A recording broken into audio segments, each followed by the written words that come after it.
Viewers, আজকে আমি আপনাদেরকে অ্যান্ড্রয়েড ফোনের এমন একটা অসাধারণ জিনিস দেখাবো যেটা হয়তো আপনারা দেখে অবাক হবেন বা অনেকে হয়তো মনে মনে করছিলেন। চলুন দেখাই। এই হচ্ছে আমার গ্যালারিতে আসার পর দেখেন এখানে কিন্তু প্রচুর ভিডিও বা ছবি রয়েছে, ঠিক আছে। আমি যদি এখন এখান থেকে চলে যাই হচ্ছে ফেসবুকে, দেখেন এখান থেকে কিন্তু আমার ফেসবুকটা ওপেন করা রয়েছে। ওকে, সো আমি যদি এখান থেকে ব্যাক করে চলে আসি ফাইল ম্যানেজারে যাই, এখান থেকে যদি আমি মিউজিকে ক্লিক দিই, দেখেন এখানে কিন্তু প্রচুর মিউজিকও রয়েছে। এখন আমি আপনাদেরকে আসল জাদুটা দেখাবো। জাস্ট এই ফোনটাকে আমি বন্ধ করে দিলাম। ওকে, বন্ধ করে দেওয়ার পর এখন আমি জাস্ট এই আঙ্গুল দিয়ে যদি এটাকে আমি একটু আনলক করি, এই যে দেখেন আমি একটু আনলক করি, আপনারা তাহলে এখন চমকটা দেখতে পারবেন যে আসলে কী চমক রয়েছে। এই যে দেখেন অয়েল পেপারটা চেঞ্জ। আমি যদি গ্যালারিতে যাই তাহলে দেখেন গ্যালারিতে কিচ্ছু নেই। আমি যদি এখান থেকে একটু ব্যাক করে চলে আসি, ওকে, আমি যদি ফাইল ম্যানেজারে যাই, এখানে মিউজিকে যাই, দেখেন এখান থেকে কিন্তু খালি দেখাচ্ছে, কিচ্ছু নাই। আমি যদি আবারও এখান থেকে ব্যাক করে চলে আসি, তারপরে হচ্ছে এখান থেকে দেখাই ফেসবুকটা কোথায়। আমার কিন্তু এখানে ফেসবুকেই নাই, দেখেন অ্যাপসের পরিমাণ খুবই কম, এখানে কিন্তু আমার ফেসবুকেই নাই। ওকে, এখন বুঝতে পারছেন যে আসলে চমকটা কোথায়। আরেকবার আমি আপনাদেরকে একটু বন্ধ করে দেখাই। এই যে বন্ধ করলাম, এখন যদি আমি এই আঙ্গুল দিয়ে, ঠিক আছে, এই আঙ্গুল যদি আমি এটাকে ওপেন করি, তাহলে এখন আপনারা আবারও বুঝতে পারবেন যে আসলে ঘটনাটা কি। এই যে দেখেন এখন আবার গ্যালারিতে গেলাম, আগে সমস্ত ছবি বা ভিডিও রয়েছে, আবার দেখেন ফেসবুক রয়েছে, আবার দেখেন এখান থেকে আমি যদি আপনাদেরকে ফাইল ম্যানেজারটা দেখাই, এই যে ফাইল ম্যানেজারের মিউজিক রয়েছে। ওকে, আসলে এই অসাধারণ কাজটুকু কীভাবে করলাম চলুন আপনাদেরকে সেটাই দেখাই। মূল ভিডিও শুরু করার পূর্বে আপনাদেরকে বলছি, জাস্ট এই ভিডিওটাতে একটা কষ্ট করে লাইক দেন, পরবর্তীতে এরকম ইন্টারেস্টিং ভিডিওগুলো কিন্তু আপনারা রেগুলারই পাবেন আমাদের চ্যানেলে। ভিউয়ার্স, আমি এই কাজটুকু মূলত করেছি আমার ফোনে সেকেন্ড স্পেস নামে একটা অপশন রয়েছে, সেটা ব্যবহার করে। এই জন্য আমি ফোন থেকে সেটিংসে চলে গেলাম।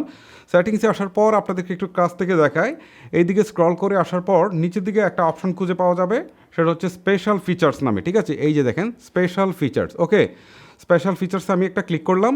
ক্লিক করার পর এখান থেকে দেখতে পারবেন সেকেন্ড স্পেস নামে একটা অপশন রয়েছে। এই যে দেখেন সেকেন্ড স্পেস, এখানে ক্লিক করলাম। ক্লিক করার পর এখন বলছে এই সেকেন্ড স্পেসটা টার্ন অন করতে, ঠিক আছে। আমি এটাকে এখানে টার্ন অনে ক্লিক করলাম, কিছুক্ষণের মধ্যে এটা ক্রিয়েট হয়ে যাবে। ওকে, দেখতে পাচ্ছেন আমার সামনে কিন্তু সেই অপশনটুকু চলে আসছে। এখন উপরের দিকে কন্টিনিউ নামে একটা বাটন রয়েছে, উপরে না ঠিক নিচের দিকে, এখানে একটা ক্লিক করতে হবে।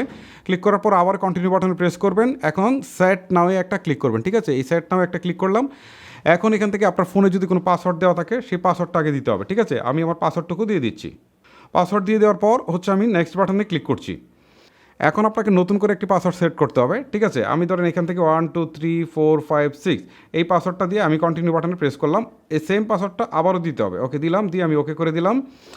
এখন দেখতে পাচ্ছেন এখান থেকে কিন্তু আমার পরের অপশনটা চলে আসছে। এখন এখান থেকে এই যে সেট নাও নামে অপশনটা রয়েছে, আমি এই সেট নাও একটা ক্লিক করে দিচ্ছি। ওকে, এখন এখান থেকে আমাকে পাসওয়ার্ড দিতে হবে। পাসওয়ার্ড মানে হচ্ছে আমার মেইন যে পাসওয়ার্ডটা রয়েছে, এই পাসওয়ার্ডটা আমি যেটা শুরুতে দিয়েছিলাম এইটা, ঠিক আছে। এটা দেওয়ার পর আবারও এখান থেকে হচ্ছে এখন ফিঙ্গারপ্রিন্ট, ঠিক আছে। এই যে এখান থেকে ফিঙ্গারপ্রিন্ট চাচ্ছে, জাস্ট আপনি এখান থেকে এই যে ফিঙ্গারপ্রিন্ট দিবেন। ধরেন আমি এই আঙ্গুল দিয়ে ফিঙ্গারপ্রিন্ট দিব অথবা এটা দিয়ে দিব, ঠিক আছে।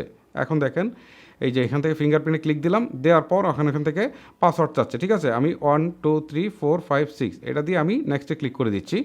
এখন আমি এই যে ফিঙ্গারপ্রিন্টে টাচ করলে কিন্তু আমার ফিঙ্গারপ্রিন্টটা নিয়ে নিচ্ছে, দেখতে পাচ্ছেন।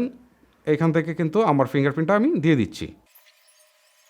ওকে ভিউয়ার্স, দেখতে পাচ্ছেন আমার ফিঙ্গারপ্রিন্ট কিন্তু দেওয়া শেষ। এখন এখান থেকে আমি ডান করে দিই, তার মানে আমার কাজ কিন্তু এখান থেকে টোটালি শেষ। এখন যদি আমি এই ফোনটাকে বন্ধ করে দিই, ঠিক আছে, বন্ধ করে দিয়ে যদি এই আঙ্গুল দিয়ে আমি এটাকে ওপেন করি, জাস্ট যেটা দিয়ে হচ্ছে আমি এই মাত্র ফিঙ্গারপ্রিন্টটা দিয়েছি, তাহলে কিন্তু আমার এই অ্যাকাউন্টটাই অন হচ্ছে। ওকে, আমি এখান থেকে আমি একটু ব্যাক করে চলে আসি, এখানে কাজ আমার টোটালি শেষ।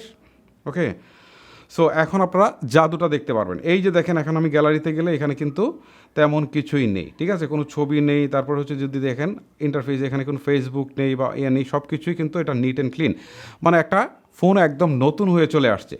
এখন যদি আমি এটাকে বন্ধ করে দিই, বন্ধ করে দিয়ে যদি জাস্ট এই আঙ্গুলটায়, ঠিক আছে, এই আঙ্গুলটায় যদি আমি এখন ফিঙ্গারপ্রিন্টটাকে আনলক করি, তাহলে কিন্তু আমি একদম আগের যে ফোনটা ছিল সেটাই চলে আসবো। এই যে দেখেন এটাতে কিন্তু গ্যালারি আছে, আমি যদি গ্যালারিতে যাই তাহলে দেখেন আমার আগের সমস্ত ছবিগুলো দেখা যাচ্ছে, বা এখান থেকে কিন্তু এই যে ফেসবুক রয়েছে বা অন্য সমস্ত অ্যাপস বা যত কিছু ফাইল ছিল সবগুলো কিন্তু এখান থেকে রয়েছে। সো এইভাবে কিন্তু আপনারা যে কাউকে চমকে দিতে পারেন। আর এই ফিচারটা মূলত Xiaomiর ফোনে আমি পেয়েছি, অন্যান্য ফোনগুলোতে এখনও দেয় নাই, হয়তো পরবর্তীতে দিতে পারে, দিলে হয়তো আমি আপনাদেরকে জানিয়ে দেবো। আর এই ফিচারটা মূলত Xiaomi তাদের ফোনে অ্যাড করার সবচেয়ে বড় কারণ হচ্ছে যে কেউ যদি চায় যে প্রাইভেসি নষ্ট না করে একটা ফোন দুইজনেই ইউজ করতে, তাহলে কিন্তু সেটা তারা চাইলেই খুব ইজিলি করতে পারে। সো আপনাদের যদি এরকম কোনো দরকার হয়ে থাকে তাহলে আপনারা চাইলেও কিন্তু এটা এইভাবে ইউজ করতে পারেন। গাইজ, এই ছিল আমার আজকের ভিডিও। যদি আপনার কাছে ভিডিওটি ভালো লেগে থাকে তাহলে অবশ্যই একটি লাইক আশা করব। আজকের মতো আমি হিমেল এখানে বিদায় নিচ্ছি। আল্লাহ হাফেজ।